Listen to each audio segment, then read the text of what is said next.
옛날 어느 고을에 한선비가 아내와 첩을 한 집에 두고 살았다. 그런데 아내와 첩이 허구한 날 다투는 것이었다. 어째서 날마다 싸움만 하고 집안을 이렇게 어지럽게 하는 것이오. 아직 살 날이 많이 남았으니 제발 사이좋게 좀 지내시오. 하루는 선비가 밖에 외출했다가 돌아오니 마침 또 아내와 첩이 심하게 다투고 있는 것이었다. 이 모습을 본 선비는 큰 소리로 화를 내며 아니, 내가 그렇게 싸우지 말라고 타일러 것만 이게 무슨 짓들이오? 하고는 첩의 머리채를 움켜잡고서 내 이런 여자는 당장에 때려 죽여야 하겠소. 하고는 첩을 방 안으로 끌고 들어가는 것이었다. 잠시 후 화가 좀 가라앉은 아내가 정말 첩을 때려 죽이면 어쩌나 하고 애를 태우다 가만히 그 방문 앞에 가서 들으니 첩을 끌고 들어간 남편이 아무 소리도 없는 것이었다. 그래서 아내는 더 가까이 가 문틈으로 들여다보고는 깜짝 놀랐다. 남편은 첩을 눕혀놓고 그 위에 엎드려 둘이 한창 좋아하고 있는 것이었다. 이에 밖에서 아내가 소리쳤다. 아니, 세상에 때려 죽인다고 하더니 이게 도대체 무슨 짓이요? 화가 치민 아내가 문을 열고 들어와 아이고 분해, 아이고 분해. 그 모양으로 때려 죽이려거든 나도 좀 때려 죽여 주시오. 내가 못 산다, 못 살아. 하고는 밖에다 대고 소리쳤다. 얘 떡새야, 밖에 없느냐? 예 마님 부르셨습니까? 떡새야, 제발 부탁이니 나 좀 때려 죽여다오.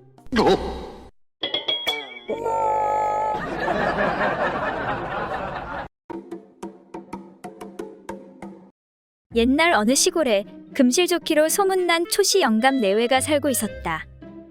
그런데 초시 부인은 더할 나위 없이 곱고 정숙한 여인으로 소문이 나 있어서 사람들은 그녀를 볼 때마다 정숙함을 칭찬하기에 바빴다. 그런데 어느 날부터 마을에 이상한 소문이 번지기 시작했다. 그것은 밤만 되면 초신의 집에서 젖소부인 하는 소리가 들린다는 것이었다. 마을 총각들은 모일 때마다 쑥덕거리며 이런저런 잡담을 늘어놓았지만 그러면 그럴수록 점점 더 궁금해지기만 했다. 아니, 소문 들었소. 조씨 부인이 젖소 부인이라니. 나도 듣기는 들었는데 그게 무슨 소리요? 사실 초시 부인의 가슴은 그리 풍만한 편이 아니었다. 그런데 젖소 부인이라니? 그러던 어느 날 마을 총각 한 명이 궁금증을 참지 못해 밤중에 몰래 초신의 집에 숨어 들어가 그 비밀을 밝혀내기로 하였다. 너무 궁금해서 참을 수가 없네. 꼭 비밀을 알아낼 것이야. 그렇게 그 총각이 방문 틈으로 몰래 상황을 훔쳐보게 되었다. 초씨가 지친 목소리로 부인에게 말했다. 나도 이젠 늙었나 보구려. 벌써 지치는 걸 보니. 아이, 몰라요. 부인이 아양을 떨어대면서 재차 남편의 품속으로 파고들었다. 김초씨가 그런 부인을 부드럽게 어루만지며 말했다. 그걸 또 하자는 말이요. 이젠 그만 잡시다. 아이, 싫어요. 부인 생각이 정 그렇다면. 초씨가 부인을 다시 품에 안았고 둘은 한동안 운후의 정을 나누는가 싶었다. 그러나 얼마 지나지 않아 김초씨는 이내 녹초가 되고 말았다. 아이쿠, 이젠 그만 날 좀 놔주구려. 내 이러다간. 초씨가 사정했지만 부인은 그런 남편의 말을 무시한 채 더욱 맹렬한 기세로 달려들었다. 마침내 체력의 한계에 다다른 초씨 영감은 여차하면 자기가 목숨을 잃고 말겠구나 하는 생각에 그만 비명을 내지르기 시작했다. 그만하시오, 부인. 그만. 내가 졌소, 부인. 졌소, 부인. 내가 졌소, 부인.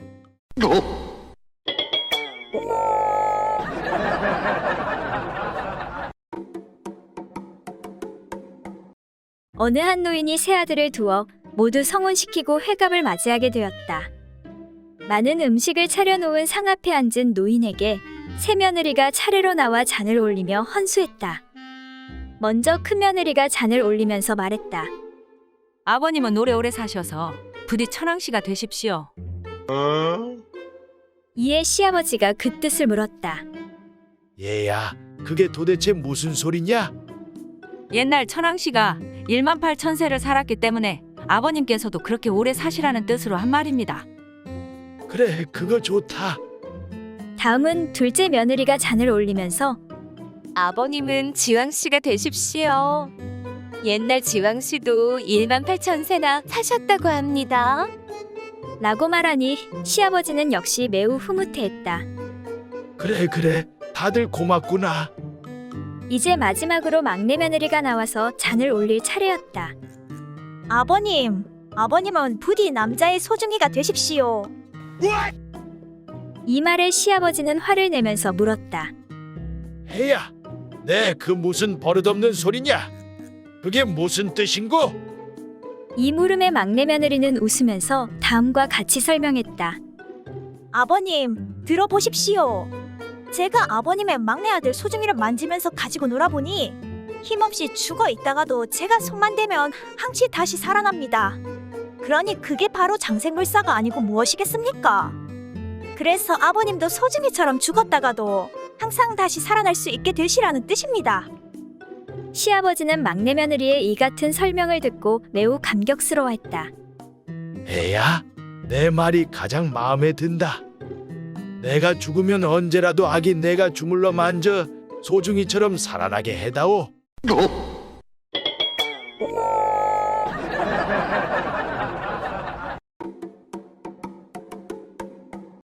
어느 날 시집에서 소박을 맞고 쫓겨온 세 여인이 우연히 한자리에 모이게 되었다.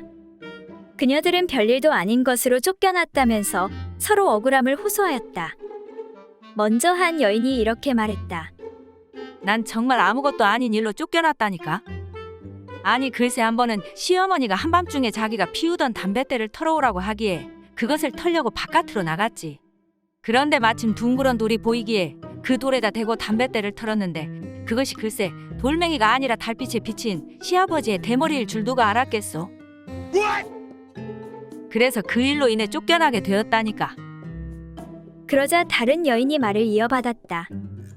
아니 시아버지 머리통을 돌로 알고 그곳에다 담뱃대를 털어 상처를 냈으니 쫓겨날 만도 하네 그려.